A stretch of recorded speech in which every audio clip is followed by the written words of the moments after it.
Let's have a property tour, shall we? Bryan LEBO here, and we got a different one for you today. So if you've been watching the channel, you know that this is definitely a departure from what we normally show here. You know, instead of modern mega mansions, this is a slice of Vegas history. So this home belonged to Jerry Lewis, so legendary comedian, Hollywood, Vegas. I've got some great stories for you, and this is a really weird, unique house, but a fun one. So let's take a tour, let's get into some stories, and let's see some fun stuff. So if you are familiar with the format, we normally start off in the kitchen, but this house is so weird, we're gonna break all the rules here today. So first off, most of the flooring here is 20-inch porcelain tile. We come into this main room here, which is kind of the family room since there isn't a family room. So a family room, dining room. We've got double height ceilings, heavy on the woodwork. And you're gonna see this house was built in 1964, but there's renovations from the 80s. There's a few new renovations. Trust me, the kitchen's the best part of this house, except for the stories and nostalgia. So one of the three stories that I've got here is this chandelier. This chandelier allegedly cost $200,000 that Jerry had custom made for him. I'll leave it there. It's a $200,000 chandelier, allegedly. All right, coming down this direction, it's really hard not to see this monstrosity, but hang with me. Try not to look at this thing yet, because this is kind of cool. So here we just have a coat closet. There's nothing really amazing about it, but this is so cool. They left this in here. So right here, you can see that there's a cutout that says champagne drinks, Bellini, St. Moritz, Polonaise. This is a cheat sheet, so whenever Jerry Lewis had events here at the house and parties, when they had bartenders, the bartenders could dip away from the bar, slide in here, and they had their cheat sheet so they knew exactly how to make Jerry's drink the way that Jerry wanted it. Just a cool little piece of nostalgia left with the house. All right, now let's talk about this monstrosity. Yeah, so this has actually turned out to be cooler than I expected. In photos, I thought that this was actually some kind of a weird flagstone rock formation, but this is actually petrified wood. Pretty interesting. So petrified wood is now illegal. You can never do this, but it exists. So there you go. Got to keep this. This is part of the history. What is kind of funny, obviously petrified wood is non-flammable, but it does seem odd to have a wood formation on the outside of a fireplace. But hey, the house is 60 years old and it hasn't gone up in flames yet, so I think we're doing well. But I do love the fireplace, love the windows going outside. All right, let's dip around this way and let's talk about this bar. So while the bar doesn't look like much, let's be honest, doesn't look like much, this is a famous bar. So this is the bar that the Rat Pack would, after their shows, they'd come over to Jerry Lewis's house, have some drinks, have some martinis, talk about the broads. This is a piece of Las Vegas history right here. Imagine Sammy Davis and Sinatra and Dean Martin all sitting here having drinks, talking about the night. Really, really neat. All right, the kitchen is over here, but before we see the kitchen, I got to give you one more story and show you a little bit more. So behind the bar, we come down this hallway, and it's really, there's a lot of weird things here, but we come into this bathroom. So we have the toilet, we have this vanity, you know, it's a little dated. We can't say dated, we're gonna say vintage. It's very historic. So we have a painted sink bipolar. It's a vanity, I shouldn't talk too much about. This is where it gets weird, really weird. So, little nightmarish, but this is the house of mirrors. Every single wall has a mirror on it. Jerry really, really, really loved mirrors, allegedly. So, all right, let's get into it. So we have a vintage television, and this is more circa 90s, not too bad. But this is where things get a little kooky. So over here to the right is a seemingly normal shower. It kind of looks a little Legoland-ish, a little odd on the colors. But, and you know, the red accents, Jerry's favorite color is red. We'll see more of that theme. But this is a weird one. So this was Jerry's sauna / steam room. There's some plumbing. Allegedly, you could wash in here. Super weird. Never seen anything like this. But yeah, this is where Jerry got down. All right. Now, this is awesome. This is Vegas at its finest. This is only a Vegas story. So where I'm standing right here, this actually is an elevator shaft. This used to be an elevator. So you're asking, why on earth would anyone take out an elevator? That's a big sales feature. A little weird on a 2-story home, but here's the story. So when Jerry built this house, this was not structurally designed to house an elevator, but Jerry just wanted an elevator. And everyone told him, you can't just throw an elevator in this shaft. Just because it's there doesn't mean you can do it. So Jerry being Jerry, while he got denied by the county, no permits, can't have it. So what do you do back in the day? Back in the 60s, when you wanted to get something done and you couldn't legally get it done, who do you turn to? That's right, La Costa Nostra. So Jerry went to his mob friends and said, hey, look, I got shut down by the county. They won't give me a permit to put in this elevator. Can you help me out? So his mob friends maybe influenced some people, and guess what? Jerry was able to get his elevator, even though it wasn't supposed to be. Now, cut to the chase years later. When the current owners purchased the property and realized that there was no permit for this elevator, it's a massive liability, should have never been here, they decided to reach out to the elevator company that originally had designed and built this to have them come in and remove it. Well, it turns out that the owner is still the same owner, and the owner said, you know what? I've been waiting 35 years for this phone call. So, nice little Vegas story, and who doesn't love a nice mob story? All right, let's keep it moving. We've seen this little weird area. Now we're going to come back, and finally we're going to see this kitchen, because clearly this is the nicest part of the house. So through the threshold, we change from the 20-inch porcelain floors into, again, the skeuomorphic. So we have tile that looks like wood. So we have large plank tile that looks like wood. Very popular from a few years ago, but a very, very lovely kitchen. So we have our wine refrigeration here. Gorgeous, gorgeous granite counter surfaces. We have our shaker style cabinets that we've seen a million times. Sensational island. So we have an oversized island with a waterfall return that matches all the other counter surfaces. Really nice job. Nice job. Doesn't match anything else in the house, but at least this is modern. Over here, we have an electric 36-inch cooktop with matching ventilation. Very nice. We have our built-in microwave oven. I can't hit you with the ooh-ah sound because it opens this way, not out. But if you know, you know. Hey, we're under $3 million, so it's all right that we have one dishwasher. Inside joke for the fans who watch the channel. But you're probably asking, why in the hell are there red appliances here that don't match anything else? Like I alluded to earlier, Jerry's favorite color was red. So what they did when they remodeled this area is they kept the original appliances. They put a red veneer on there as an ode to Jerry, and then just basically rebuilt the mod. So if you're a car guy, imagine this is like an appliance resto mod. There you go. All right, keeping it moving. This was supposed to be shut. We messed that up. But there's a laundry room here, which we will get to momentarily.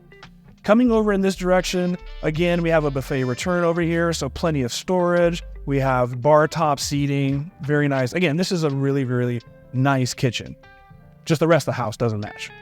Now, coming into this direction over here, clearly this is set up to be your dining room off the kitchen. Not much to see. We will keep it moving.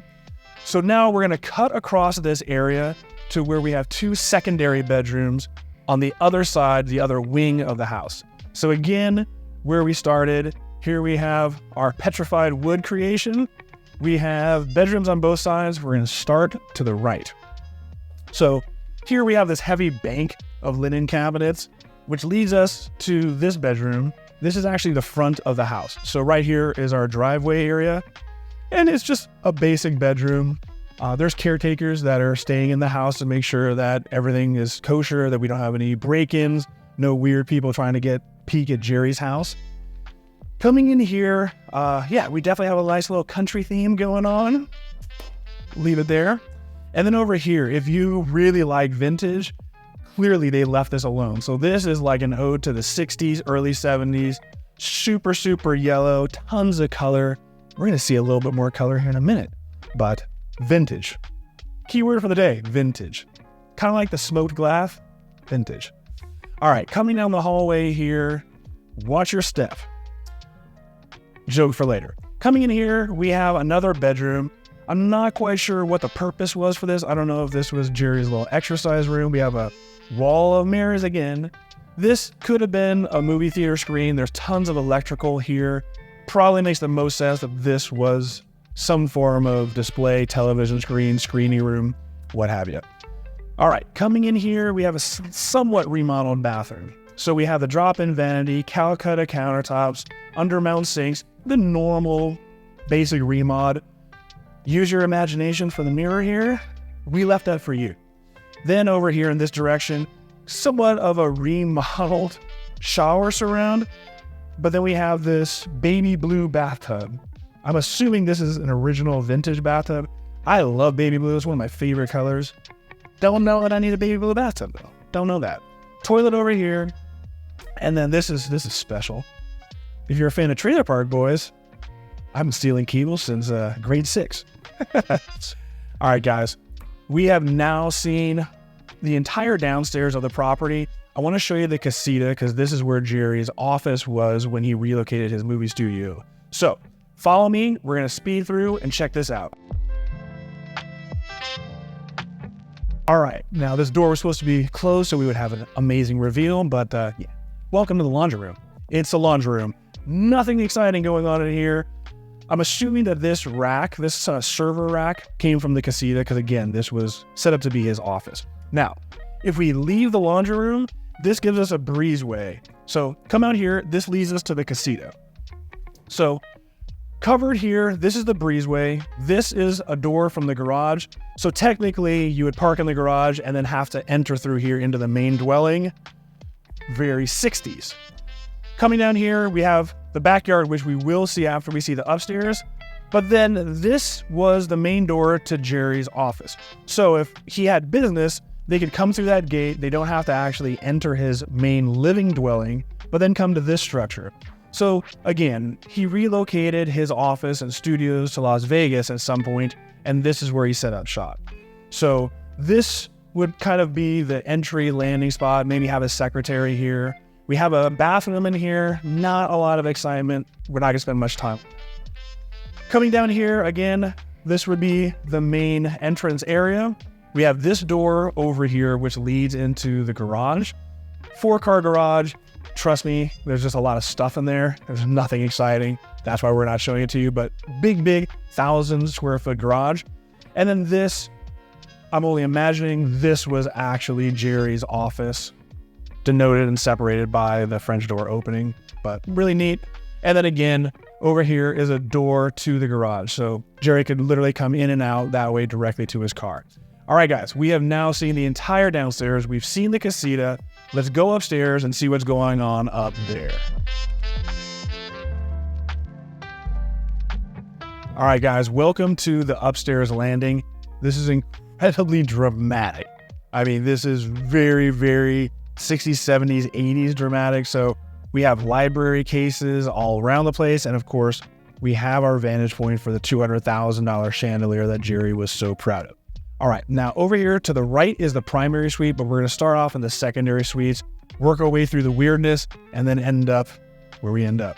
Now, first off, again, we have Jerry's desk here. I believe there's a story to this desk. Someone had mentioned something about Seinfeld's father. I don't know any of that. I'll leave a description below and a link to whatever story I find. I'll let you know. But tons of heavy woodworking for all the bookshelves and bookcases. Now on both sides, we have French doors that lead out to a front balcony. I have no idea why. You'd have to ask Jerry. But for some reason, there's church pews on each side. So I don't know if they were coming up here and having smokes and greeting people as they pulled up. I have no idea why he has church pews, but Jerry had them. I left this door closed because how gothic is this? All right. Coming in here, a little less exciting. We've got a closet over here. Now below, all the flooring has been redone. So again, this flooring looks like it's been done in the 2000s. So we have large format, 24 by 48 inch travertine tile that's been honed. So very nice. Clearly this has been remodeled a little bit. Now, a recurring theme with Jerry, a lot of drinking going on, man. So of course, if you're gonna have a bedroom, you gotta have a wet bar. I can only presume that maybe this was for refrigeration. No idea what that hole is dug out, but kind of neat. You can see the original wallpaper behind. So yeah, nice little tidbit. All right, coming in here, weird area. We have a little bathroom. So this is the toilet. One of the weirdest places to put a toilet. I don't know. Just seemed a little strange, but we'll keep it moving. This is one of my favorite little things. So this is like a vintage Whirlpool bathtub control. So I believe you set the pressure, I don't know, the temperature, but just a really odd switch. Kind of would have imagined that would have been plastered over in the remodel. But here, this had to be a children's bathtub. We got little fishies everywhere, kind of cute. And of course, our vintage Whirlpool jet bathtub. Coming over here, again, we have the weird, oddly placed toilet. And then here we have more fishies. Okay, so here's one part we gotta talk about. This is odd. So we have an actual medicine cabinet that you can't quite open. Interesting remodel. All right, coming through, we have another bedroom, recessed lining, everything's nice. This kind of seems more like an office. Maybe this was actually my kind. Shoe rack, so maybe this was just a big closet. I don't know. Here's the proper closet in here with a nice golf club. Keep moving. We've seen these. Of note, along this wall, you'll notice a lot of smoked glass. The inside joke for those of you that get it. Nice curvature to the banister. Again, we have the French doors over here that lead to the church pew balcony. Now, we are in the primary suite, so very spacious, very large. This was already wired for a flat screen display, probably part of the remodel. And hey, little hearing peeps, smoke glass. Just kidding. All right, not much to see here in the primary, but we're gonna swing around this way. Like I said, Jerry loves his drinking. So over here, we have another nice wet bar, little sink. And I think this is where the refrigeration goes because a similar situation, cut out at the bottom, an electrical outlet. Boy, Jerry loved his drinking. I love that. Here we have the his and her closet. So over here is one closet. And then as we slide over here, we have another closet. Very nice. We have a dramatic entry to go into the bathroom. And of course, we have a mirror in front of us because Jerry loves his mirrors. We even have surround sound in the primary sleeping quarters as well as the bathroom above us. Copious amounts of room here. Don't know why or what you would use, but maybe you can have a nice little chaise lounge to relax. I don't know. You got me. Seems like the her side, so there you go. Now, more oddities. A useful medicine cabinet. See how that opens up and works? See how functional that is? And then we have, and you can get a razor blade in there. Not so functional, but all right, I'll leave it there. Now over here, this part's nice. So we have large format tile creating a nice shower with a bench seat. Very nice shower, part of the remodel. Now this might be my favorite part of the house. Might be my favorite part. Fellas, are you with me? You feel me? How cool. We have a toilet and we have a urinal. Fellas, you know what I'm talking about. Ladies, if you don't know, ask your man. He'll fill you in. All right. One of the weirder parts of the house is here. So here we have a beautiful floating bathtub. And again, the flooring in here is similar to downstairs. We have the large plank tile that looks like wood. So suitable in the wet areas. But this is so weird. We literally have a patio slider to go out to this outdoor area. So I don't know if Jerry liked to just air dry when he got out of the shower. I kind of imagine him making some power calls, except, dude, there was no cell phones in the 60s. So I have no idea what this space was created for, but I digress. Over here, again, remodeled, elevated. We do have a functional vanity. Very nice. All right, guys. I got to get some more time in front of this crazy balcony. All right, we've seen the entire downstairs. We've seen the upstairs. We even see the casita. The only thing left is to check out this massive backyard. So see you out there in a moment. All right, guys, we are now in the backyard. Clearly, right behind me, there's the Stratosphere Tower. I guess now it's called the Strat. So just to be clear, but we are really close to the 15 freeway. We're right off the strip. So again, this was great for him to be right off the strip, for everyone to come over, for him to have access. But again, in 1964, this town wasn't anything, so everything was close to the strip. All right, coming down this area, again, this is a massive yard. One of the nice things about buying these old homes in the older historic part of Las Vegas is that you get acre lots for reasonable prices. Everything was on huge lots. Land was cheap back then. Coming over this direction, you can see we have RV parking on the right side. And then this structure right here, this was Jerry's office and studio. So currently set up as a casita and the entrance to the garage, what we saw. Now over here in this direction is the main dwelling. And you can see when you look up, when you check out the smokestack for the fireplace, that was the balcony area from Jerry's primary bathroom. Kind of interesting. Now, underneath us right now, this is a massive, massive balcony patio. This thing's about 75 feet long, so you could have some pretty epic parties and shielded from the sun. But I mean, come on. How can we not talk about this? I mean, this is Flintstone for sure. So we have an adequately sized pool, nothing too crazy. But this is a sensational, sensational rock formation. And this is kind of crazy because we saw a lot of this in the early 2000s with like the luxury home pools. But this is on a different level. Even the slide that you come down is actually fabricated out of the same stone. Pretty interesting. Clearly, this was a different video. Very, very different. We've shot a few celebrity homes. We didn't mention it, but we shot Brandon Marshall's home, Denver Broncos. We just recently filmed Andre Agassi's house. It may come out, it may not. There's a story behind that one. And now we have another former celebrity home. So guys, I know this is a weird one. I can't wait to read your comments. I always read the comments. So let me know, what is your favorite part of the house? More importantly, what would you do with this house? That's the question. Is this something that you would just tear down and rebuild? Is this something that you would like to preserve? Maybe add some like mid-century modern themes in there, even though the house has nothing to do with mid-century architecture. But could you give it that Mad Men 60s kind of vibe and feel to it? What would you guys do? I would love to hear your opinions. This home is just about to get put on the market. So special thanks to the listing agent, a good buddy of mine, Nathan Strager. So guys, thanks for watching. Please click to like the video, subscribe, share with everyone, and I will see you guys all in the next one. Deuces.